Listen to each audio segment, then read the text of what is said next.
So this is how this thing sounds like playing drums on the keyboard. Check this out. This is my lovely software called Addictive Drums. It's got lots of great sounds in them here.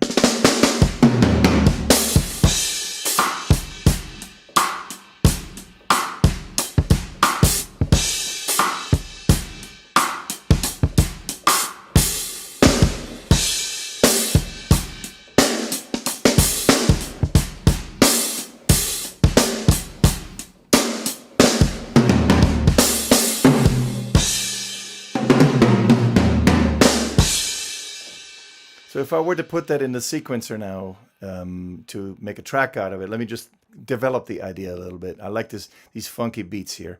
So I'm going to go in and listen to this.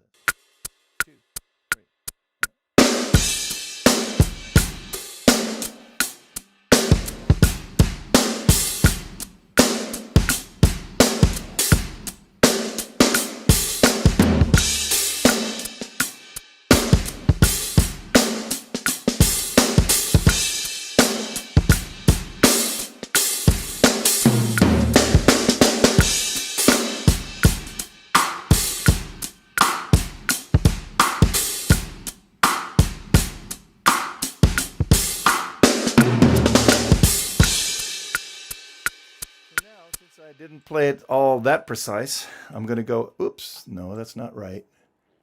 Edit window. And I'm going to go in and just do something called quantization. That's how I get like a little bit more accuracy out of it. Go in here and quantize it with doing 16th swings. What that sounds like.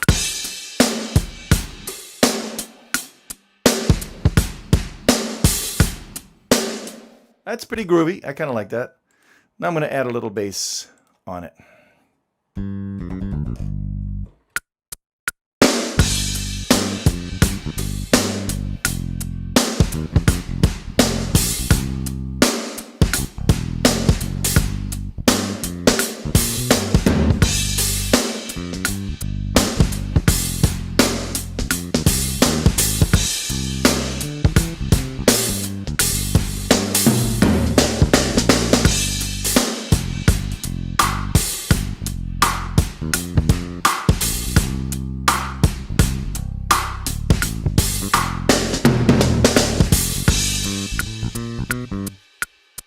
Okay, now that we got the bass, that gets quantized slightly different. I'm going to use 16th triplets.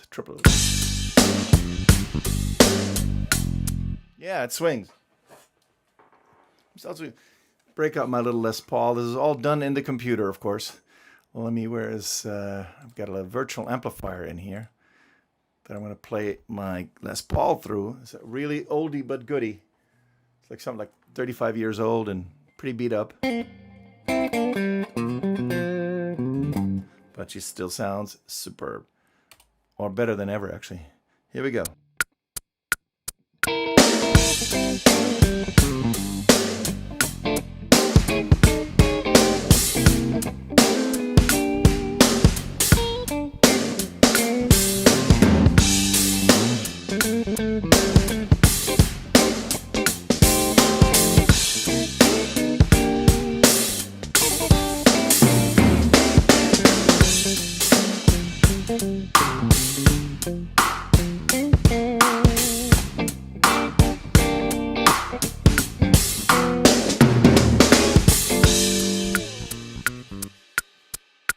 There you go. There's your little band. Let's play it back together.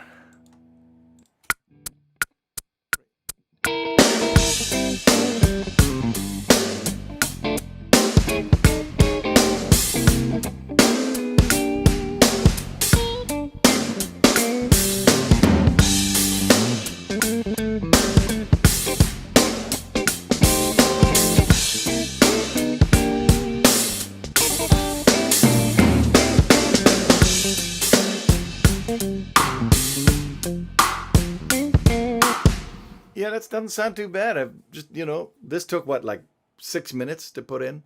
So the core of the band structure is already there. So if the feel is good, then the core of the track sometimes gets assembled very quickly. In 1 or 2 hours, you can get like dramatically completed sounding things.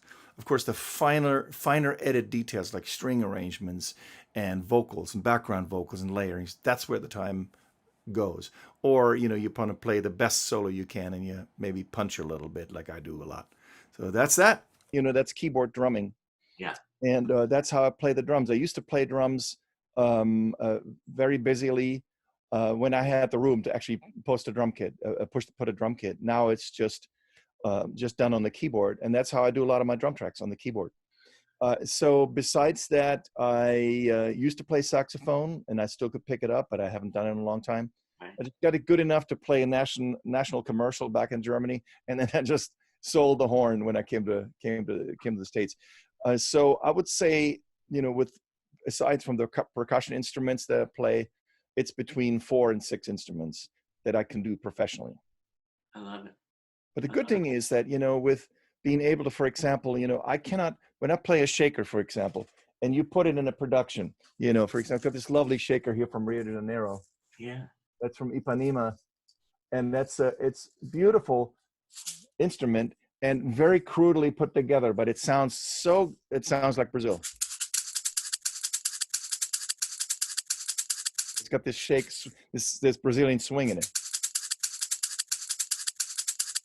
So if I play this along to a metronome, which is absolutely rigid along with the track, then it's likely that I'm going to slow down a little bit here and a little bit there.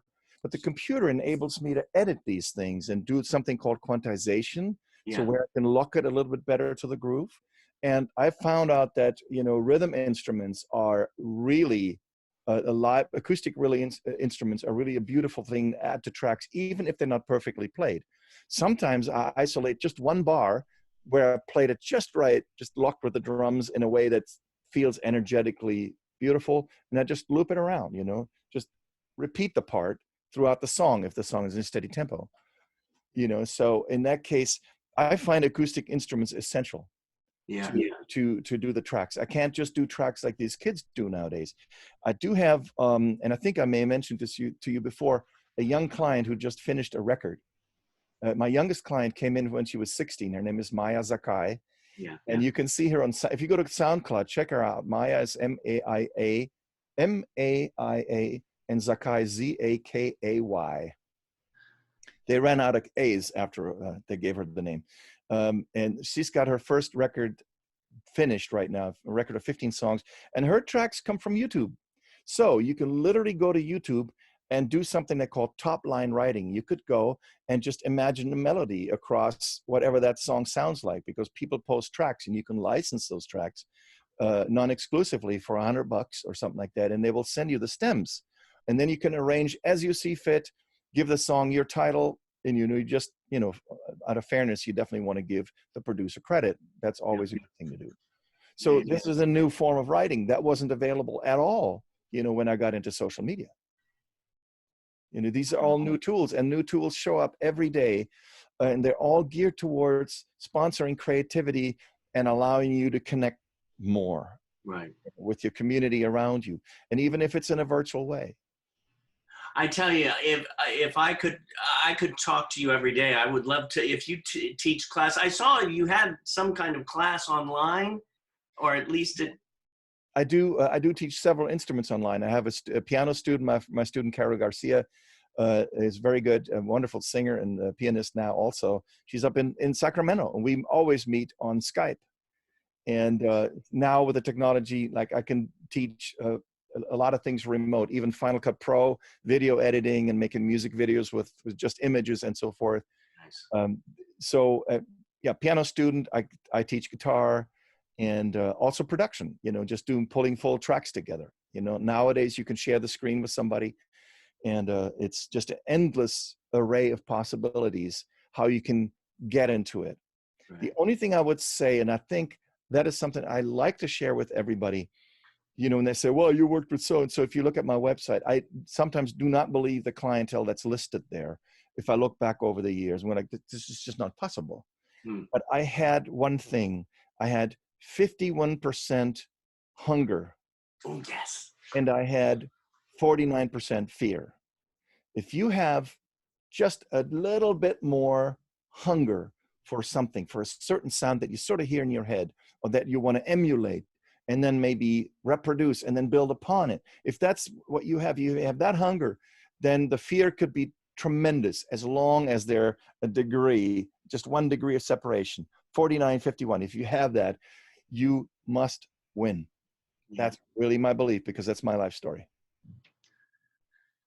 Thank you.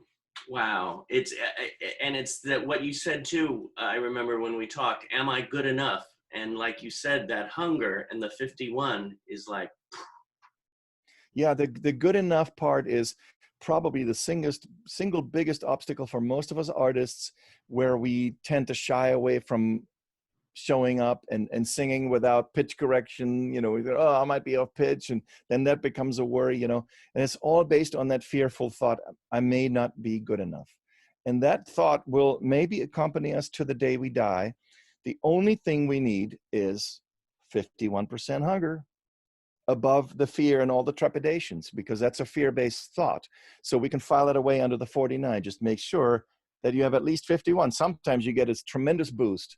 When I was done with Quincy, with that record, when that got released, I felt so on top of the world. And I sent one song to my mom, and that was a humbling experience, because I realized, be careful who you send stuff to. You might get feedback that you may or may not appreciate. So again, I could keep talking to you. I have one more question to ask. David, what do you want to do with your next breath? With my next breath, what I want to do with my next breath, I want to take a deep breath in and exhale, saying, I will stay with it and harvest from my garden as much as possible. Beautiful. Thank you. Brother David, it's such a pleasure to be with you. Thank you for making this possible, building that bridge to your students. And well, I mean, you are truly amazing. And I'm like, I know you were going to come to the studio, but of course all this happened. So it's a joy to have you here. And I can't wait till we can get out again and go see you play live. Oh boy, that would be wonderful. Yeah. Like wait till Heartbeat Brazil hits it. That's my lovely band. And that's a project from the heart that has no approach to this must generate money. This is just there to let out the music that heals me, because I have that feeling, if it heals me, there must be other people too that they get healed from that as well. One thing, why Brazil? What about Brazil entices you? That the honest truth is that I really don't know the answer why the particular energy that comes out of Brazil hits me so strongly. But I would say this: if you hear music, let's say from Tuvan throat singers, and it sends chills down your spine and you can't help but either cry. I sat in Rio de Janeiro close to the, the Christ statue up on the mountain, the Cristo, like they call it, who stands there like this. Yeah. By the way, the Brazilians make a joke about that. The Brazilians say, do you know why the Cristo stands there like this? And I said, I don't know. He said, because when the Brazilians finally decide to start working, he's going to go like this. I love it.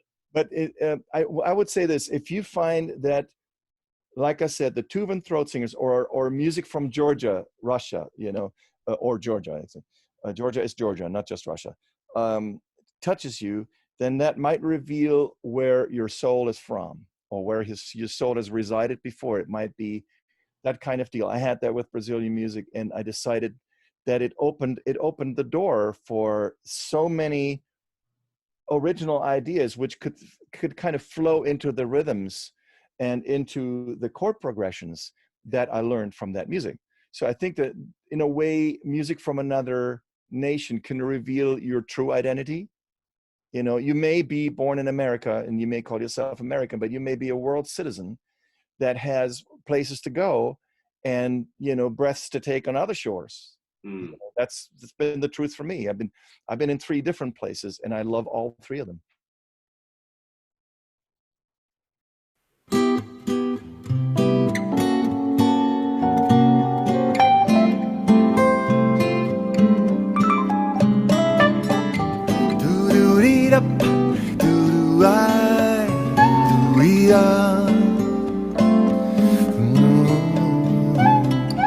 A primavera chegou.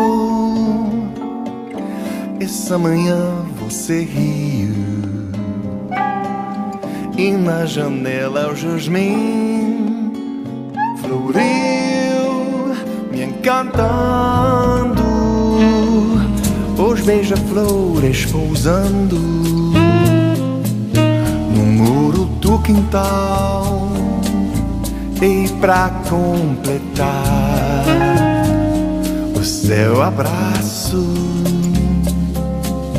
e um beijo também, a paz da névoa me diz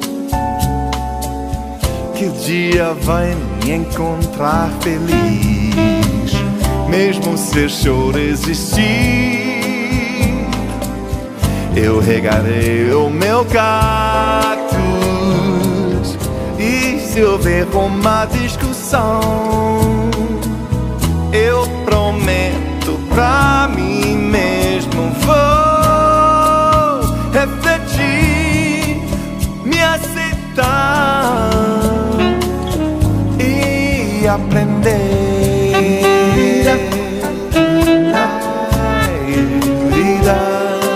Estão vindo milagres. Vindo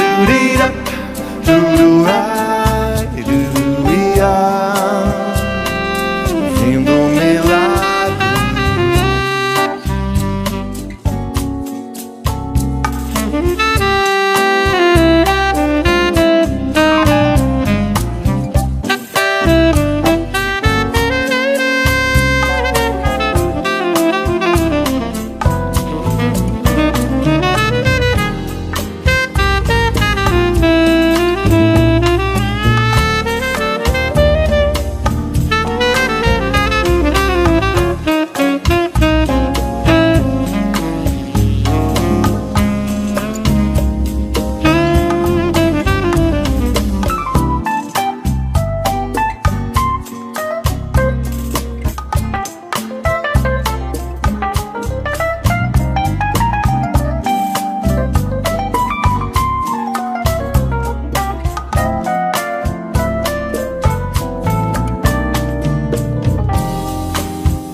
A paz da névoa me diz que o dia vai me encontrar feliz, mesmo se o choro existir.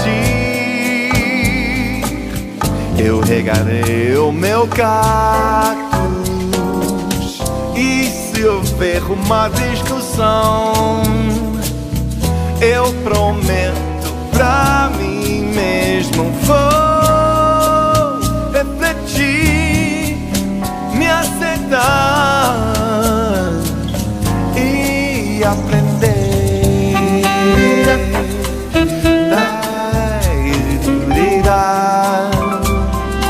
Vindo milagres.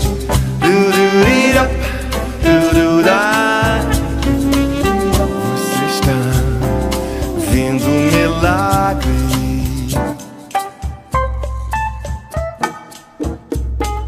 Talk to me, son.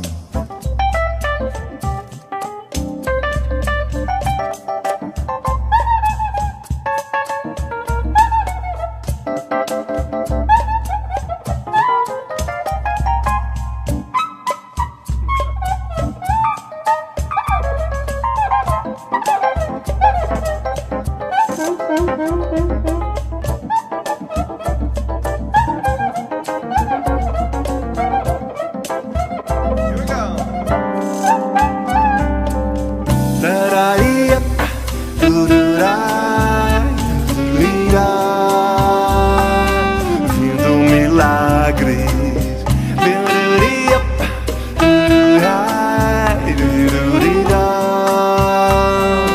Vindo milagres. A primavera chegou. Essa manhã você riu